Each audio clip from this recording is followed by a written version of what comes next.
Have you ever wondered what it is about reaching for our dreams that feels so hard and requires so much of our own healing? Are you curious about how moving towards your own creativity might heal what's making you feel stuck?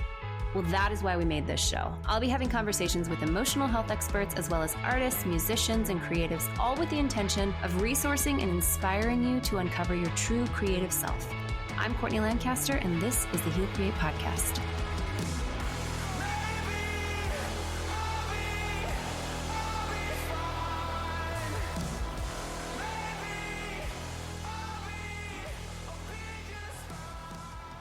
Welcome to another episode, guys. I am your host, Courtney Lancaster, and today I wanted to do a solo episode around the topic of imposter syndrome.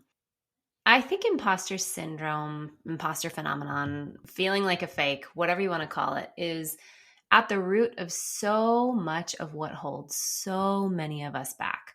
And while there are numerous resources on what to do about imposter syndrome, how to work through it, how to get over it, I just wanted to share a little bit from my experience working with clients, also my experience healing and everything that I've researched, and just kind of share my perspective on what the heck is going on when you feel like a fake. So imposter syndrome is when you don't believe that you are who you say you are. And the root of imposter syndrome is shame. It's the belief that you are not the person that you hope that you are. And when you have been told in childhood or got the message implicitly, maybe through your family culture, through your religious culture, through the media, that you're not as great as you think you are. And there's so many reasons why you might have gotten that message. It could be because, maybe your religious culture had a shame narrative that wanted to have you connect to the idea that you are not good enough. You need to be saved. You are not good. You are not okay. And that was a main part of the message of the particular religious culture that you grew up in. That was for so many of us. Maybe it was because of, the media that you consumed that were constantly trying to sell you things and sell you the message that you aren't enough without the thing they were trying to sell you. More often than not, it comes from our family. It comes from living in a family where our caretakers were not healed. They didn't face their own shame. They didn't face that deep feeling of disconnect from their true self. And that's what trauma does. That's what, being taken care of by people who cannot either see or validate that you are who you hope you are. You can walk away, you can grow up and move on from situations like that with just this deep internal felt sense that you are not who you hope that you are. And then you'll move towards the things that you do dream about and you do hope for and the things that you think are best for you. And if you have success, it won't match that feeling that's in your body that you are not who you say you are. This was a huge issue for me. And it came from a lot of different voices in my childhood that kind of sounded like, whether it was, again, explicit or implied, who do you think you are?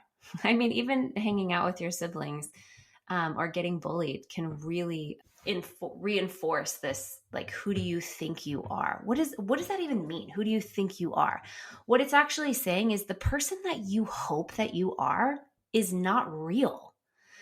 The hopes that you have, they're not going to happen. The dreams that you have, they're not going to happen. You are not who you hope that you are. That is what is at the root of imposter syndrome. It's not having somebody mirror back to you, yes, which is, a healthy childhood development would have a healthy caretaker watching and noticing the child's, the things that light them up and mirroring back to them, yes, that is okay. That's okay for you to pursue that. That is who you are. And I'm not saying having no interaction or no protection around, the preferences of a child, because obviously that can get into, there's obviously go down really dangerous roads. What I'm talking about more is like when you notice what lights a child up and what kind of following the breadcrumbs of who this little kid is and their identity and what they hope for, what they dream about, the essence of a child needs to be mirrored back to them in order for them to grow up and believe that they can trust that truth of who they are, that they can trust the goodness of who they are, that they can trust what lights them up. And even being protected when you're a kid from how your preferences might get you into trouble.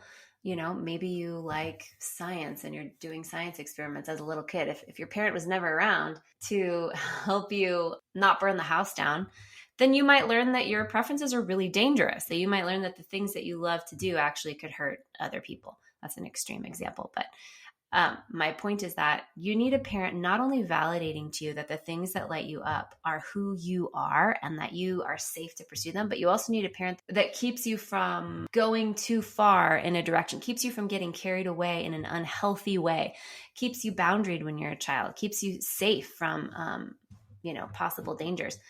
And when you have that as a kid, you grow up as an adult who deeply trusts themselves, who deeply trusts what lights them up, and also knows how to keep themselves boundaried in a safe way that aligns with their values, knows how to not get carried away with their passions because they have absolutely no sense of self-control and no sense of boundaries at all. So there's those two things that should have happened for each of us as a child: having our true self mirrored back to us and being protected as we discover and embody who that person is.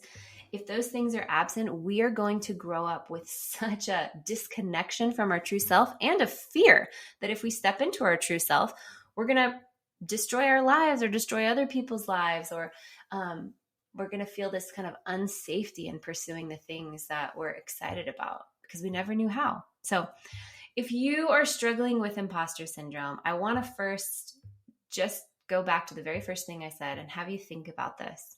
Imposter syndrome is when you don't believe that you are who you say you are.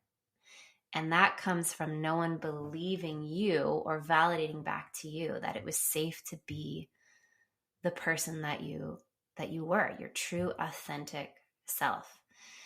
Your true, authentic self is the version of you that you find when you are inspired, joyful, calm, when you feel excited, when you are having those moments when you get caught up in something that you love doing and time just seems to fly. I don't know if you've ever seen that movie Soul. I'm a big Pixar movie person. Soul is such a beautiful example of how to connect to our authenticity in a way that doesn't feel like we are obsessive or disconnected from the world, but rather a part of it being our truest selves and adding to the world. And then also receiving so much just by following the things that light us up. Soul is such a great movie to watch if you're kind of looking to think about this topic. But with imposter syndrome, when you know that it's you not believing who you say that you are, connect back to the versions of yourself, the version of yourself that you feel like you are when you feel lit up. A teacher, and I can't remember who, was on some podcast, said what lights you up will lead you home. What lights you up will lead you home. And that means that those things that light you up, that is your authentic self. That is who you truly are. And so many of us will make moves towards the things that light us up and then feel this immediate shame and danger and warning. And we have no idea why. And so many of us mistake that for the voice of God telling us, I've heard this so many times. Oh, there's just no peace on that. I don't know. I don't feel safe doing that. Like that must not be for me. Or they'll, mistake that as maybe I was wrong. Maybe that's not really who I am. Maybe it's not really safe to pursue what I want to pursue. And they'll take it as fact instead of examining it as the possibility that they don't feel safe to be their authentic self because no one showed them how and protected them while they were learning how to be their authentic self when they were a kid. I think it was Peter Levine who said, it's never too late to give yourself the childhood that you deserve. And I've said this before, but you cannot get around inner child work. When it comes to stepping into your authentic self, when it comes to really being the truest version of yourself, you cannot get around inner child work. Because if it is tricky for you to be your authentic self, if you don't even know how to connect to what lights you up, or if you feel like you know what lights you up, but it's hard to embody it, it's hard to move towards it, it's hard to express it, then you most likely have some inner child work to do. And there's lots of ways to go about doing that. So many different books that you can read. There's so many ways to heal. which that's a whole other podcast episode. But truly, there are way more than one ways to get up the mountain. You can see a therapist, you can go to, you can join groups, you can just talk it out with friends. You can, for some people you need trauma therapy. I definitely needed trauma therapy. You can journal back and forth to your younger self in your journal, which is all just the restructuring of the parts of your brain that were developed in childhood, and really giving that young part of you the safety and the protection that she needs in order to step towards her dreams. I think that this is the most worthwhile work because so many of us are moving through the world feeling like a fake, and we're either not doing anything that lights us up, and we think that that's just how life is supposed to be. Like, oh, you're just supposed to get an office job, or you're just supposed to be a grumpy stay-at-home mom, and this is just what we're supposed to do. There's so many other examples that I can think of, but I'm sure that you know that there's definitely a path in life where you're just doing what you think you're supposed to do while feeling no sense of being lit up at all. I don't think that you have to burn down your life in order to step into your authenticity once you begin to discover it at all. And some people will tell you that you do. Start over, start your whole life over. And what's hard about that is that will no more make you feel deeply fulfilled than anything else. It will usually be a lot of destruction that you'll have to fix and heal. And if you don't heal the inner world, if you don't heal that little girl that feels like a fake, or that little boy who feels like a fake or an imposter, you're just going to feel like a fake in your new life as well. And there's such a powerful way, so much evidence and science behind this too, to bring authenticity and to restructure and maybe even rebrand your life and your world without burning it down. You don't have to leave your marriage in order to find yourself. You don't have to burn your life down in order to live in your authenticity. You can bring your authenticity and reshape the life and the world that you live in now. And it's such worthwhile work. So that's my encouragement to you. If you are listening and you feel like you struggle with imposter syndrome, if you feel like, gosh, I just always walk around feeling like a fake, then we want to remember that that's most likely the younger child in you that did not know how to connect to their goodness and what lights them up, and didn't feel protected as they discovered how to embody that out in the world. And those are two things that you can do at any point. I want to give you an exercise that I do with my clients that I discovered after hearing Mastin Kipp speak on imposter syndrome. And he was talking about inspiration and what happens when you're inspired by someone. When you're inspired by someone else, that is because they're showing you a piece of who you truly are. I think Mastin Kipp actually said, if you're inspired by someone else, it's because they embody your potential, which was mind-blowing to me when I heard it. Of course it is. Why else would we be inspired? Jealousy is just another form of inspiration. It's just inspiration plus scarcity. So you are inspired by someone, you see a piece of yourself, something that lights you up. You see it mirrored back to you in this other person, but you don't think that you can do that. So you just live in jealousy and envy of other people who have what you want, instead of feeling empowered to move more towards some of the things that they do or they have in your own way. So I want to give you guys an exercise to leave you with. If you're struggling with imposter syndrome, I want you to take a minute and write down 5 or 6 people that really inspire you. You really admire them. Maybe not everything about their life, but there's something about them that you're really drawn to. They really, really inspire you. Attraction is the same as jealousy and inspiration. It's a form of inspiration that says, I'm inspired by this person, but I have to have them in order to get that thing from them. So you can think about like the people you're attracted to, the people you're jealous of, the people you're inspired by. I want you to write 5 or 6 people down that really inspire you. And then I want you to write why for each person. Go back through the list and I want you to write in detail why each person inspires you. When you're done doing that, I want you to read that list back to yourself without the names of the people, because you are going to be painting a picture of who you truly are. The true version of you can be found if you feel completely disconnected from it in what lights you up.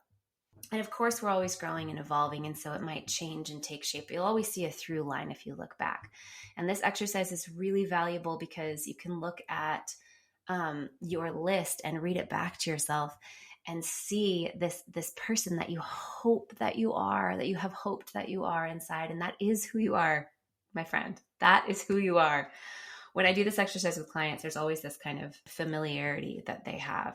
Oftentimes people will cry, they'll have tears in their eyes when I read this list back to them, because they know who they are deep inside. And so many of us, when we have shame or we feel like we've made mistakes in the past, we feel, and this is absolutely true of myself, we feel like we're walking around, and our secret is that if people really knew who I was, they wouldn't like it. They would leave me. They would abandon me. There's this fear that who you afraid that you're not is who you actually are. That's what shame does. That's what disconnection does. That's what bullying or abusive messages do to the human psyche, is they make you think that you might be who you hope you're not. But I want to remind you that you are who you hope that you are. And if you have lost connection with who that person is, go ahead and make a list. 5 or 6 people that inspire you. Write down why, in detail, why they inspire you. And then I want you to look at that list and see a beautiful picture of the truest version of you, and read that back to yourself. That's all I wanted to share for today. If you guys have any questions on imposter syndrome, you can absolutely reach out to me and DM me. It is so possible to move out of feeling like a fake and to move into feeling like, yeah, I absolutely know who I am. I know who I am in this world, and I'm here to embody that and express that for the rest of my life. Absolutely possible.